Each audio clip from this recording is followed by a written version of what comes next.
So what I've heard a lot from people is that they're seeing me smile more.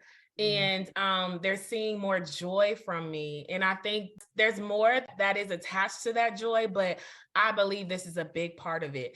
I spent a very long time hiding in a shell. I spent a very long time muzzling myself, muzzling my feelings, trying to figure out what was acceptable to not just strangers, but even those closest to me. And so now when I go out with my hair, I have a few times, where I'm like still a little insecure. I'm like, man, I kind of wish I had more volume today. But then I'm like, I'm just going to rock with it. I'm just going to rock with it. So it's been liberating. It's been eye-opening. I noticed people kind of watching me differently. Whereas before it had become normalized to see a Black woman with a 22-inch Brazilian wig on, where now I think sometimes it's still people acclimating to seeing the natural in the form of locks. Tell me what you're most excited about. Oh my goodness. So just being able to discuss, the hair journey from the perspective of a Black woman. And for so long, it's been something I didn't talk a lot about because I had so many hair woes that I was like, you know what, we're going to slap on a wig or we're going to do a protective style. And that's just what it's going to be. Right. And, but I got to the point where I was like, listen, God made me, he gave me a head of hair and it became very frustrating that it was hard to wear it out for so many reasons, which I know we'll get into. But yeah, I'm just excited for embracing this new part of my identity and being able to talk about it. Yeah.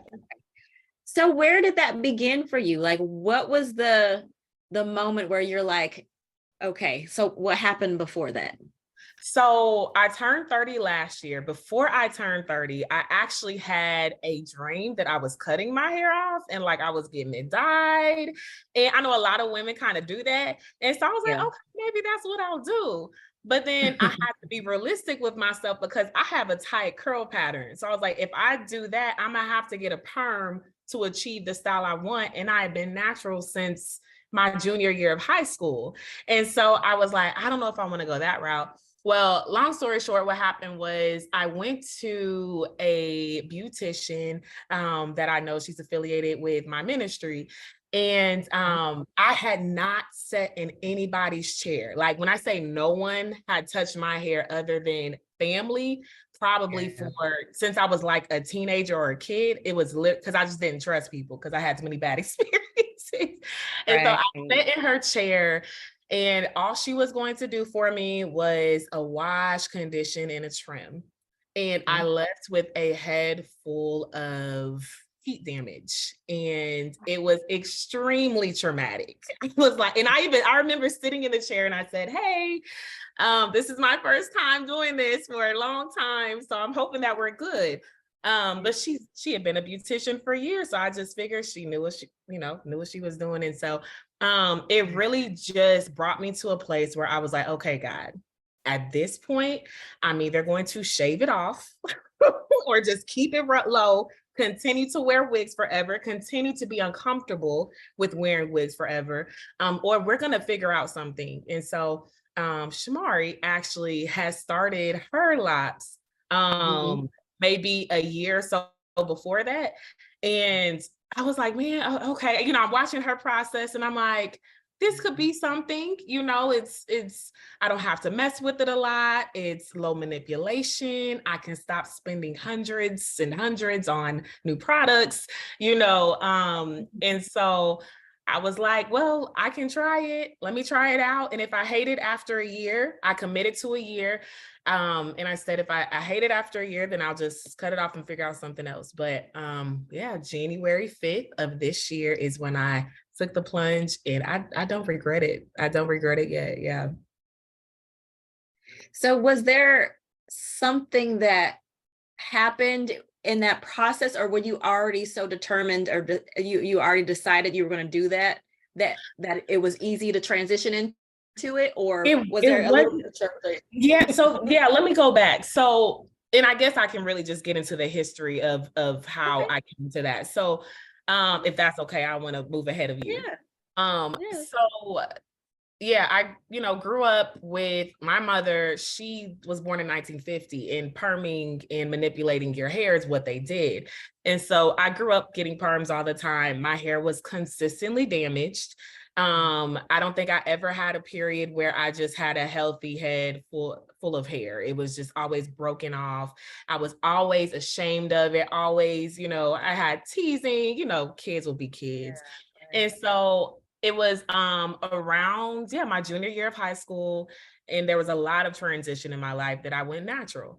And so I went natural, but I wasn't still prepared and ready to embrace my hair because no one else in our family, I think maybe Alicia was the only other one that had gone natural too around that time, but not my mom, not my stepmom, no woman that I knew of influence in my life, like close to me, had been natural and actually wore their hair out. And so I just kind of kept my hair natural underneath all the manipulation and protective styles. But something that happened with me was, and I know it happens with a lot of Black women, when I became stressed or when I was going through a very difficult season, I would lose hair. And for me, it was always at the crown where my hair has always been the thinnest anyway.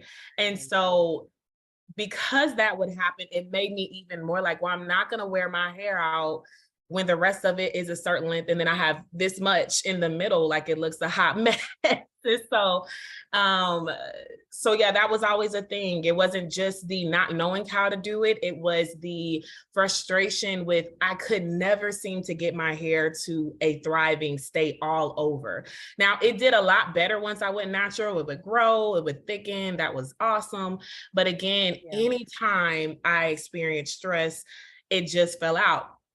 Then after the pandemic, with loss and grief, and then I made the mistake of trying this oil that I saw everyone raving about. And it was by a pretty well-known company. So it's not like it was something like off of a bootleg, market. But I tried it and my scalp literally burned, and it filled with sores and it was bleeding, and I had a consistent headache. And so I was freaking out, like, what is this? Like, what is going on? It fell out completely to where before it would break off and I would sometimes get little bald areas, but this time it fell out and it was like the entire middle of my crown was bald. And so I went to a dermatologist. They did a scalp biopsy. He kind of classified what I now know is what many dermatologists will just slap a label on Black women and say, oh, well, you have alopecia, stress-related alopecia. And it's because, you're perming and you're pulling your hair. I was like, you're wrong. I don't perm my hair. I'm natural.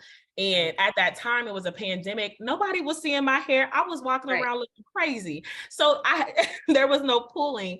And so I just had that kind of build up of just frustration over decades of like, I really want to embrace all of who I am, but it was always something that felt like I couldn't get past. Like it was just like a ceiling. And then there was also, of course, the thing with corporate America, with working and feeling like I needed to look a certain way and present myself in a certain order. And I think the pandemic shifted all of that, and I began to say, I don't care. I could care less. Like I'm ready to embrace who I am. And so, yeah, I think that building over, the last few years and then the situation with the hairdresser, really wanting, with turning 30, one of the promises I made to myself was that I was going to work diligently to embrace and find all of who JeNaya is and all of who God intended her to be. And it's actually funny because I had known about the scripture that says that a woman's hair is her glory. Listen, and I think it's mentioned multiple times about hair being a crown of glory. Yes. And so literally when I say that thing began to settle in my spirit, and I was like, well, if I am going to embrace who I am, and it just so happened at that time, the Lord was speaking to me about the glory he wanted to manifest in my life. So it just seemed to work together for the good, to accomplish what I desired and also what he desired.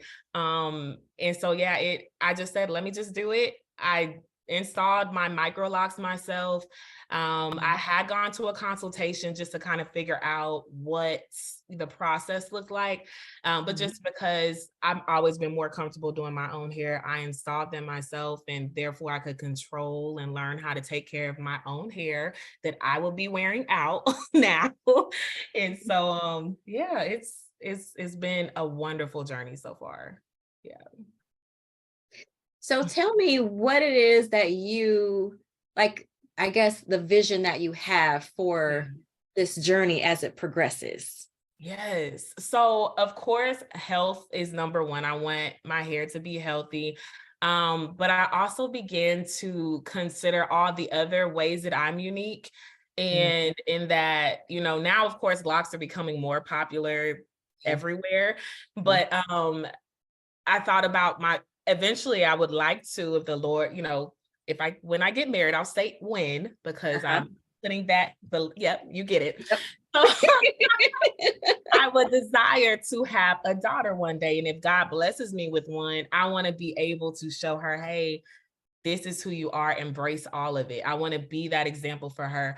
But then also again, my desire, it again just wraps back into my identity and walking completely in who God created me to be from head to toe. So that if I showed up, one thing I've even done, because it wasn't an easy process to go from covering my head all the time with a wig or protective styles to just having my hair out. I'm used to, and I've always liked big volume and fullness. And so the change was like, and so I started with, okay, once a week, I have to leave the house with my hair out, just little things like that. And then I found that on Sundays, for example, of course, I was more dressed up. So I would easily just be like, I'm just going to slap a wig on. And I said, why is your hair not appropriate for being dressed up? So now you have to start adding that in more on Sundays. And so, yeah, I think it just all comes back to loving myself inside and out and being unashamed of that. And again, just the form that God made me in. And already the issues, that I had with my crown, my hair is back and it's filling out, and I'm surprised. And so I can already see, and each time I wash my hair, I pray over it, because I'm like, for me, this is, again, it's me confirming what God has already spoken about me. So I guess to answer, I don't know if that answers your question, but I just want to fully embrace JeNaya and all that comes with, and the beauty that I have naturally. Yeah. Wow. So tell me then how the feeling of going natural compares to the feeling of going locked, getting locked. So going natural was already rebellious. It was rebellious again for back then for me, because no one had done it in my family. And so it was like, oh, okay, I'm gonna do it. It's great. I can stop putting this creamy crack in my hair and stop going through the burning process. But it wasn't still fully embracing me, because again, I went to the protective styles, what I was comfortable with. But locking my hair has literally felt like freedom. In every way. It's felt like freedom to get up and run my hands through my hair. And, it's felt like freedom to feel like I already have a ready-made style. I just have to throw it back in a ponytail or, whatever, or two buns, or, it's still growing. So we don't have a lot of length yet, but styling it is so much easier. The freedom again, oh my gosh, the products, like freeing myself from just that, let me try this one, let me try that one. Okay, this worked for her. She's 4C and low density. All these terms that I've learned that ultimately did nothing for my Right. It didn't Yeah. help. And so just the freedom of kind of letting my hair do its thing. And you know, it's just freedom. I think that's the biggest difference. With being locked, I feel a beautiful sense of freedom. Whereas with the natural hair journey, it felt like I did it for myself, but I didn't fully embrace all that I could have with it. And then being natural brought on issues of its own, you know, with all that. So yeah. Right. Mhm. Wow. So obviously there's a difference of age and life experience as well. But talk about kind of socially what you've experienced now with this freedom than what you experienced before. Oh yes. Okay. So socially, I would say a few things. So I'll start with work. Now, my office, like we're still mostly all remote, but usually when I go in here and there, I'll see like a person or two. And so I always kind of get like the second glance, like, oh, that's different. We've never seen her with that. And I'm like, hey, but the funny thing is, even with returning, since like not only have I, you know, completely rejected and thrown away the code switch voice as we know it. Okay. So Okay. now I'm laughing loud. I'm on the phone. I'm being me. I'm using my urban vernacular when it decides to come out. Yeah. And then I'm wearing my hair. And so that has been great. And I had one coworker, it's so funny. He said, wow, you're just really happy. Did something happen today? I'm like, this is just any day, you know. I'm grateful to be in the land of the living. And so what I've heard a lot from people is that they're seeing me smile more, and they're seeing more joy from me. And I think there's more that is attached to that joy, but I believe this is a big part of it. I spent a very long time hiding in a shell. I spent a very long time muzzling myself, muzzling my feelings, trying to figure out what was acceptable to not just strangers, but even those closest to me. And so now, when I go out with my hair, I have a few times, you know, where I'm like still a little insecure. I'm like, man, I kind of wish I had more volume today. But then I'm like, I'm just gonna rock with it. I'm just gonna rock with it. So it's been liberating. It's been eye-opening. People do react to me a little bit differently, but not in a bad way. I think it's just I notice people kind of watching me differently.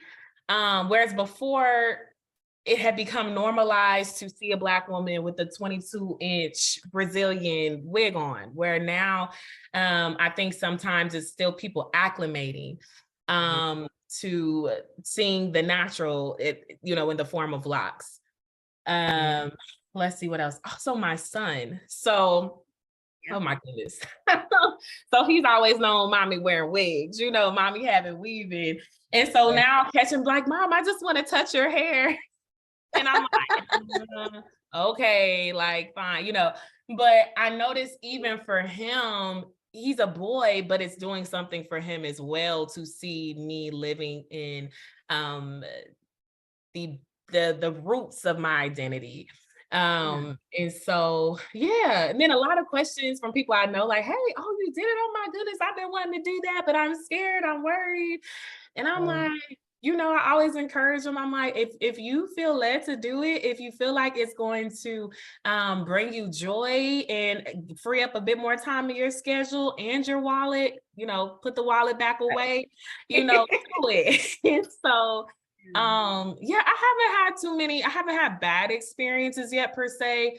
I think it is, I notice again just the difference of how people might perceive me or just I don't know. I don't completely know what they're thinking, but it's been good so far. Yeah.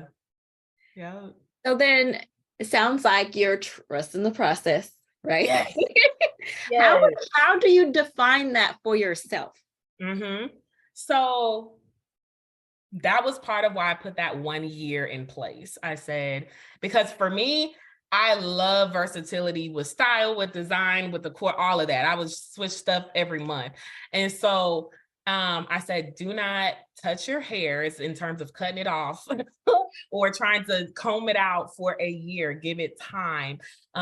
Because everyone talks about the ugly phase, right? Right. And I was like, well, y'all can have the ugly phase. I know for me, I know how to style my hair. And if I need to add a little something to it, I will. And, you know, whatever it is, I'm going to figure it out. I'm going to add a bow, a headband, something. But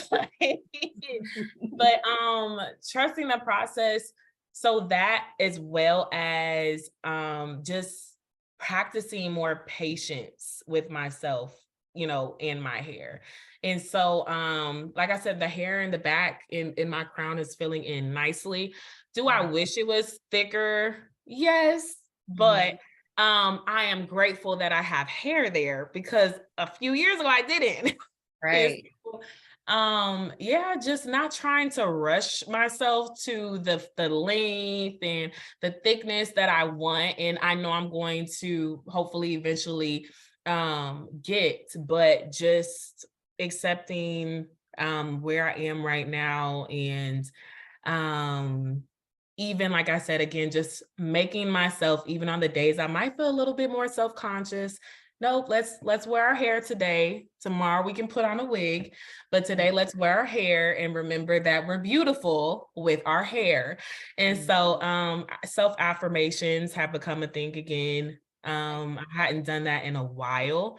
But that's been helping as well. So patience. Yeah, I think it comes back to patience.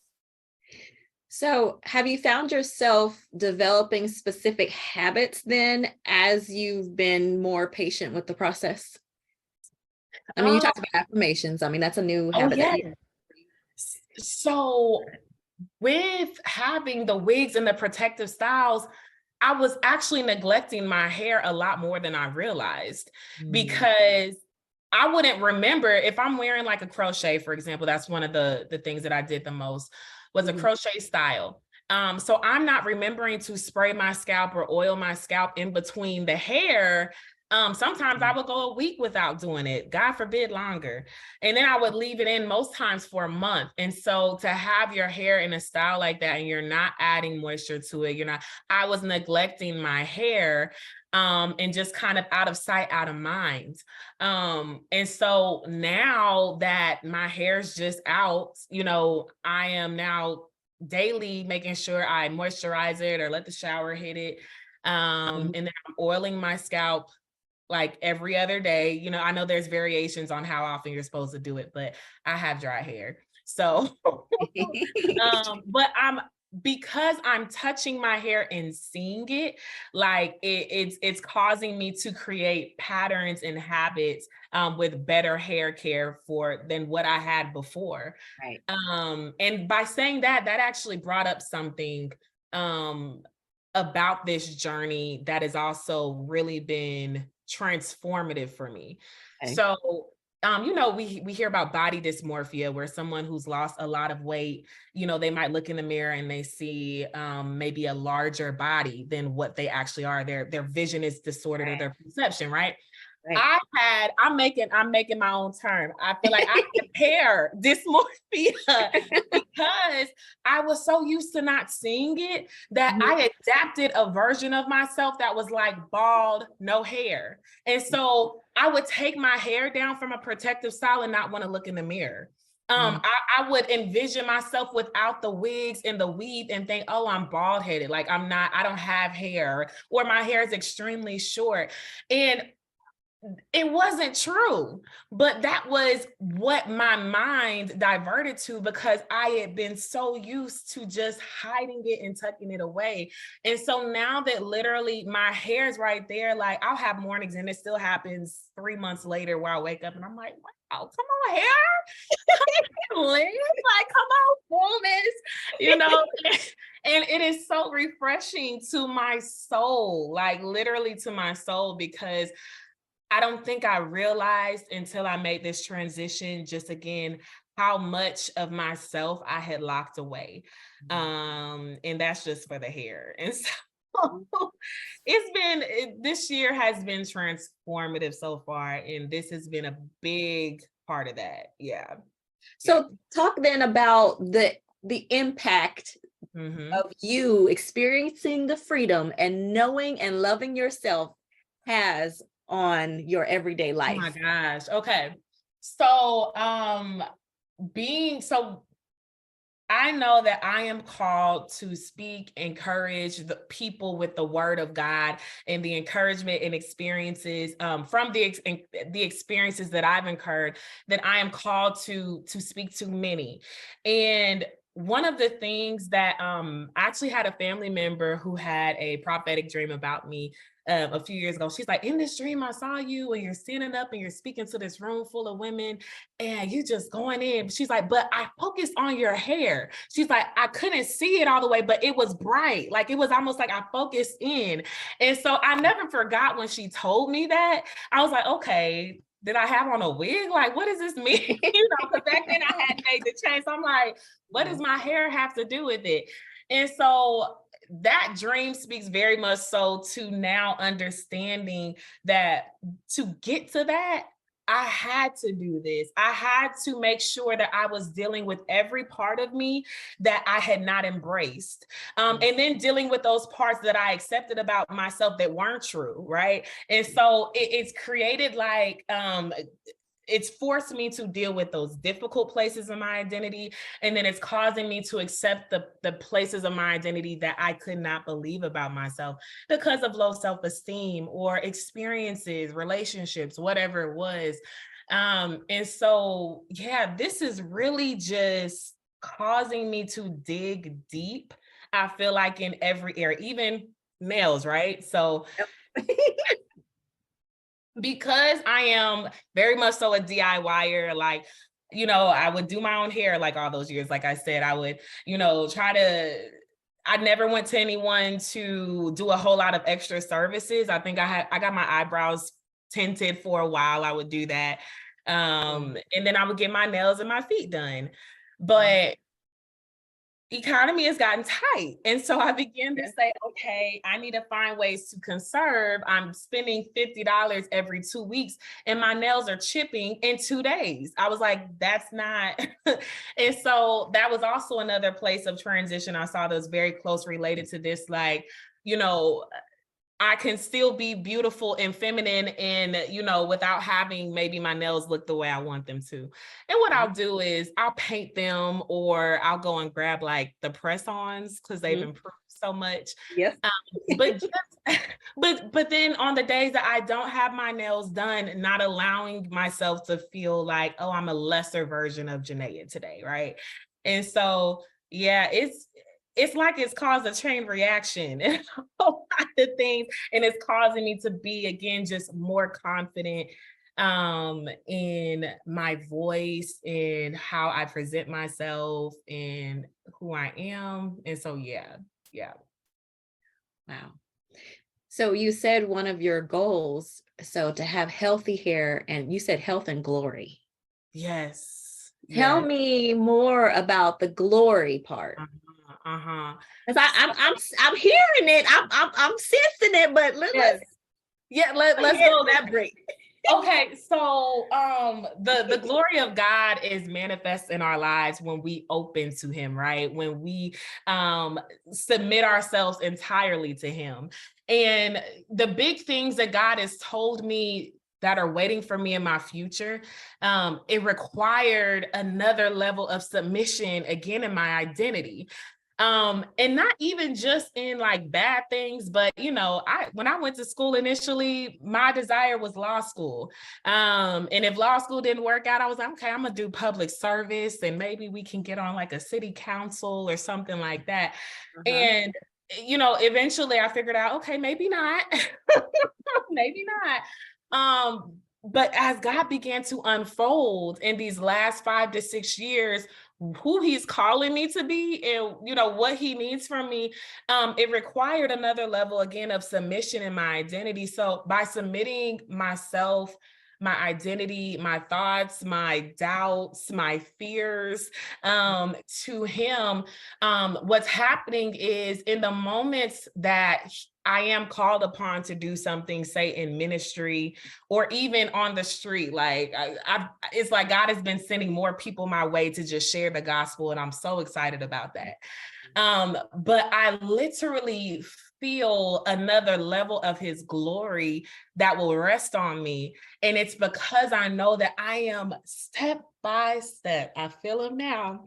I am step after step getting closer to what he called me to be. And he's aligning my steps perfectly in tandem with what he predestined. And so because of that, this is just a physical manifestation really of what's happening on the inside.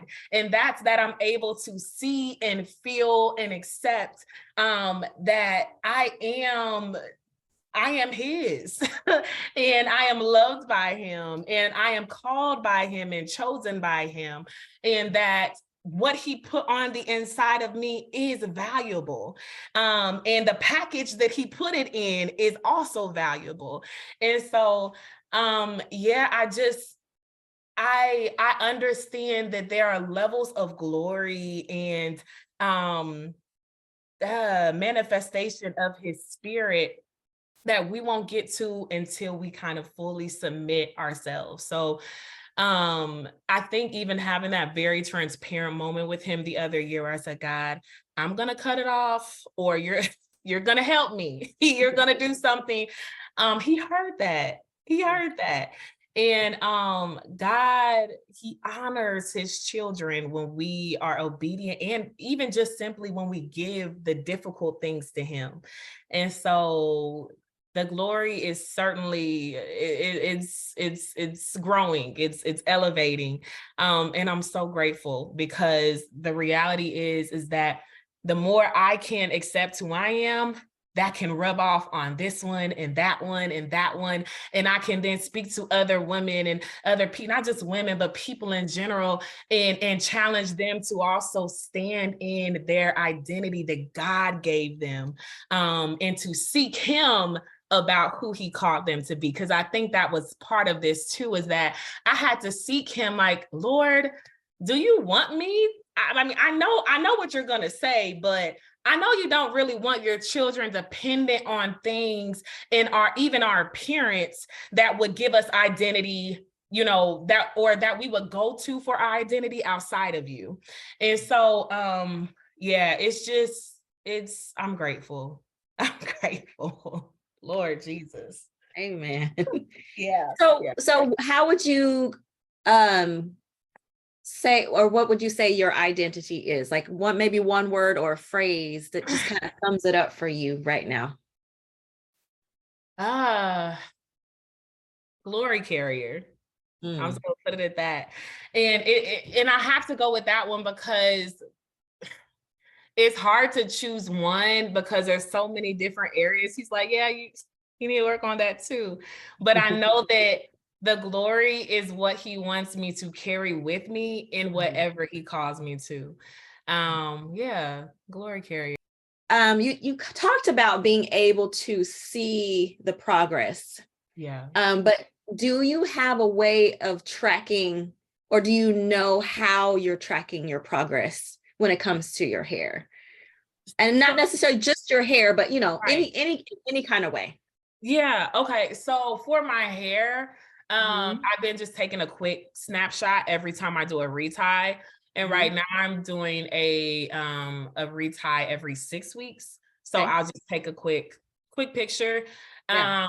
For my life, honestly, my best determination is how fear affects me when God tells me to do something uncomfortable. Fear was a big thing for me. And for example, so there's a few things that's happened this year with my ministry. I'm a pastor in training officially as of January. And so I really wanted to say, I ain't ready when they asked me, but I knew it wasn't true because of all that God had been speaking. But there are just certain things. So I'm not, we're still in training. So what they've done is, for example, they've assigned us tribes, and it's just small groups where we reach out to them, we pray for them, kind of getting our feet wet a little bit with having some type of leadership over the flock. Yeah. And so that's fine, that's okay. But when I'm asked to do something on Sunday morning and we've got a church full of visitors and new faces, and they're like, no, just get up there, can you do this? I'm like, and at the first of the year, I would say I would call on one of the other more experienced, in my opinion, pastors and trainers, training, like, hey, you got that, right? Like, you can do it. Like, I'm gonna do the back end stuff. We're good.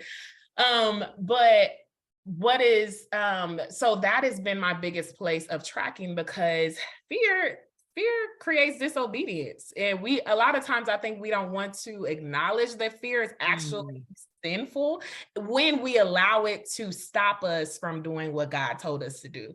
And so this last Sunday, my pastor at the last minute, he was like, hey, I need you to facilitate service today.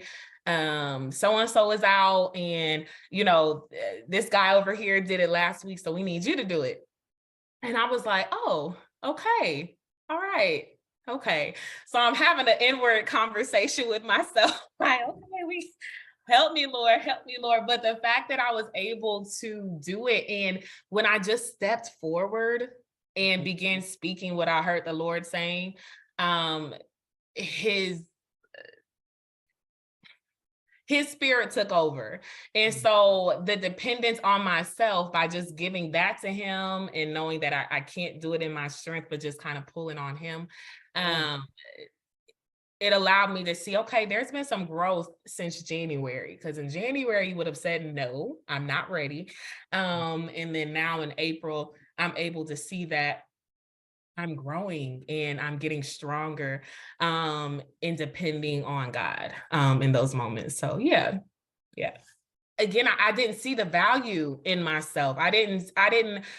Well, I always knew that I was called to some level of public speaking. I just kind of like, oh, okay, in the courtroom, or oh, okay, maybe in the sense of, because I was very much so wanted to be an advocate for those in poverty and impoverished communities. So I kind of looked at it in that way, but I never put value on my voice, in a ministerial way. I sing as well, but even with that, I always felt like, but there's so much better out there, like, who am I? And so it literally, again, just took having very real encounters with God after I rededicated my life to him. And that's what made the difference.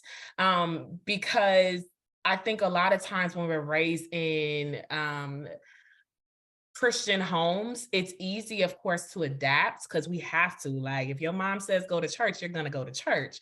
Yeah. But to actually become an adult, having experienced many difficulties, having experienced and seeing all the options out there, and then actually making a decision for yourself, it yielded a different result for me. And so I think, just having my own encounters with God, desiring to go deeper in my relationship with him, and then even him walking me through the last few years of loss with losing two parents, it caused me to depend on him in a way I didn't know was possible, because I had to depend on him moment by moment some of those days to keep my mind, to keep me in a place where I didn't just try to end it. And so, I think my dependence on him, as well as just my desire to really go deeper with him. And, now that I'm on the other side of some of those things, I literally know I would not be here without him. And so my life, I owe it to him. Like, I told him, I was speaking to the Lord, and I said, I want to live more loudly for you than I lived more loudly for the world. And even though I didn't do anything too crazy when I was out there, but I just know that I want the testimony to continue after my death, that I lived for God and that his glory was manifest through my life. And so it makes it harder to say no. I might sometimes take longer to respond, like, oh, I didn't hear you guys, I didn't hear what you said. but I can't say no to him. I can't, not anymore. I need him too much. So yeah, that's the difference. Yeah. So do you have a specific hair length goal? Oh, okay. So I would love about here chest length. Okay. I wouldn't mind longer, but I would say chest length all over. So like right now, I've got a little bit of like a mullet action going on. So the back of my hair is like here, but the front's like slower, it grows slower. So I think what I'm gonna do is continue to grow it all out. And then as this part gets longer, then I might trim the bottom more and let it kind of catch up to each other. Right. Yeah, I would say chest length is the ultimate goal. Now, if we get longer than that, I ain't gonna stop it.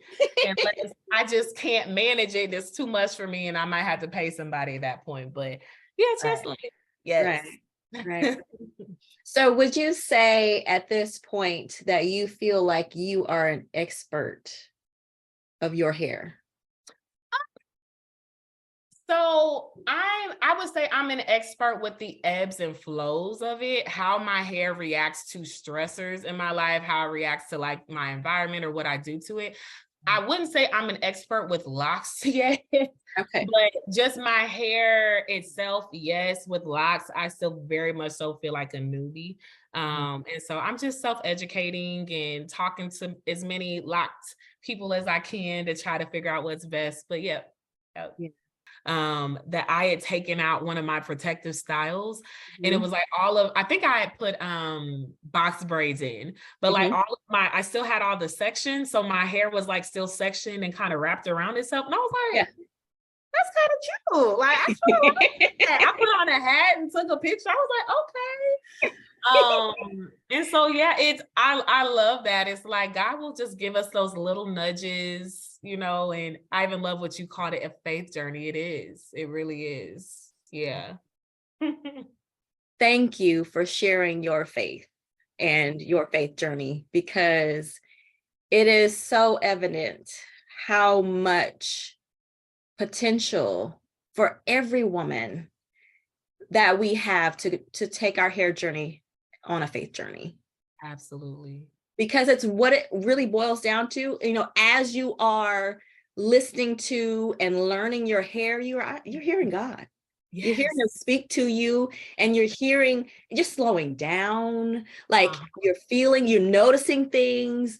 And that part of it, I feel like, I don't know, I just feel a call to that for women today, especially Black women.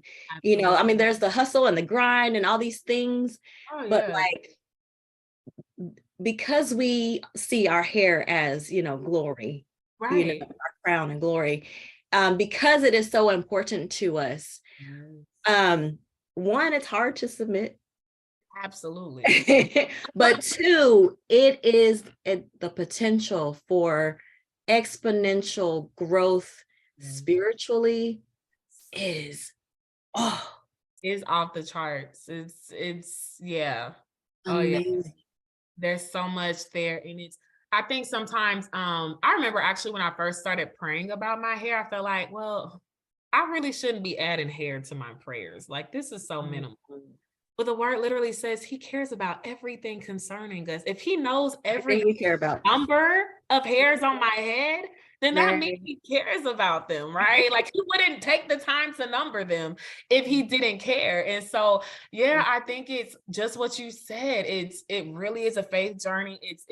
It's believing that he is truly concerned with the things that concern us, even down to what we might feel is minute or irrelevant compared to the bigger picture.